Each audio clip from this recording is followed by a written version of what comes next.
बरसात का मौसम था। जंगल भीगे हुए थे और गांव के लोग सांपों के डर में जी रहे थे। हर तरफ डर था। कोई बच्चा अकेला बाहर नहीं निकलता। बूढ़े रात भर जागते थे और खेतों तक जाना मौत को बुलाना लगता था।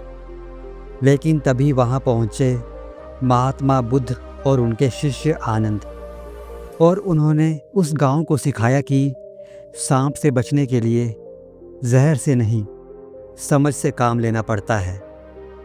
ये सिर्फ सांपों से लड़ने की नहीं, डर को हराने की कहानी है। तो चलिए शुरू करते हैं। बहुत समय पहले की बात है। बरसात का मौसम पूरे यौवन पर था। काले बादल आसमान को ढक चुके थे। धरती पर हरियाली फैल चुकी थी। नदियां और नाले उफान पर थे। परंतु इन सब के साथ गांवों में एक और समस्या भी बढ़ जाती थी, जहरीले सांपों की। ऐसे ही एक छोटे से गांव में महात्मा बुद्ध अपने प्रिय शिष्य आनंद के साथ वर्षा काल के लिए रुके थे। ये गांव हरियाली से भरा था, पर बारिश के मौसम में यहाँ अक्सर सांप निकल आते थे। लोग डरते थे, बच्चे बाहर नहीं निकलते थे और कई बार तो सांपों के काटने से मृत्यु तक हो जाती थी। गांव का प्रधान बुद्ध के पास आया और बोला, भगवान, आप जैसे पूज्य साधु को इस गांव में वर्षावास करना चाहिए, पर हम भयभीत हैं। यहाँ बारिश में जहरीले नाग निकलते हैं। कई जानवर और बच्चे मारे जा चुके हैं। कृपया आप कहीं और चले जाएं, हम आपकी रक्षा नहीं कर पाएंगे। बुद्ध मुस्कुराए। उन्होंने कहा, मैं और आनंद यहीं रुकेंगे, लेकिन मैं आप सबको सांपों से बचने का उपाय दूंगा, पर उससे पहले मुझे गांव के बच्चों से मिलना है। अगले दिन बुद्ध ने गांव के सभी बच्चों को बुलवाया। उन्होंने उन्हें एक छोटा सा मंत्र सिखाया। कोई वैदिक मंत्र नहीं, कोई देवी देवता का नाम नहीं, बस एक सरल, सच्चा, प्रेम भरा भाव। मैं किसी भी प्राणी को हानि नहीं पहुंचाऊंगा और आशा करता हूं कि कोई प्राणी भी मुझे हानि ना पहुंचाए। बुद्ध ने बच्चों को सिखाया कि जब भी जंगल में जाएं, खेत में हूं या अकेले बाहर हूं, इस भावना को मन में दोहराते रहें और धीरे धीरे बोलते रहें। गांव वाले थोड़ा हंसे। उन्हें लगा कि क्या ये छोटा सा वाक्य सांपों से रक्षा करेगा। बुद्ध ने केवल इतना कहा, सांप अंधा नहीं होता, वो एहसास करता है डर को, घबराहट को और हमला करता है जब उसे भय होता है। लेकिन जब कोई प्राणी शांत होता है, प्रेम से भरा होता है, तो सांप भी उसे नुकसान नहीं पहुंचाता। आनंद ने आश्चर्य से पूछा, भगवान, क्या ये केवल शब्द हैं या इनमें कोई गहरा रहस्य है? बुद्ध ने उत्तर दिया, आनंद, ये शब्द नहीं, ये ऊर्जा है।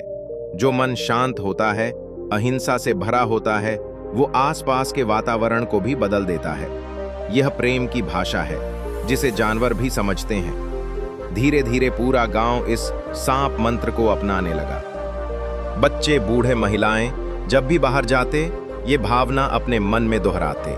और सचमुच उस वर्ष गांव में किसी भी सांप ने किसी को नहीं काटा। एक दिन गांव के एक युवक ने एक सांप को देखा। वो बिल्कुल उसके पास से होकर निकला, पर उसने हमला नहीं किया। वो युवक दौड़ता हुआ बुद्ध के पास आया और बोला, भगवान, आपकी बात सच निकली।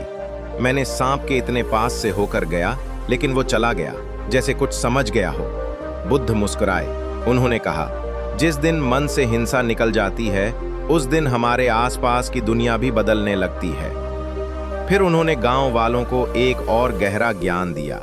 प्राकृतिक जीव जैसे सांप तभी काटते हैं जब उन्हें खतरा महसूस होता है, और हम इंसान जब भय, क्रोध और नफरत से भरे होते हैं, तब हम हर किसी को खतरा दिखते हैं। अपने मन को शांत करो, तुम्हें कोई नहीं डसेगा। वर्षा समाप्त होने के बाद आनंद ने पूछा, भगवान, क्या आपने वास्तव में सांपों को बदल दिया? बुद्ध ने शांत स्वर में कहा, नहीं आनंद, मैंने केवल मनुष्यों को बदल दिया। सांप तो पहले से ही वही थे। डर हम में था, जहर हमारे व्यवहार में था, अब वो उतर गया। उस दिन के बाद वो गांव सांपों के गांव से शांति का गांव कहलाने लगा। वहां के लोग आज भी अपने बच्चों को वही वाक्य सिखाते हैं, मैं किसी को हानि नहीं पहुंचाऊंगा और आशा करता हूं कोई मुझे भी हानि ना पहुंचाए।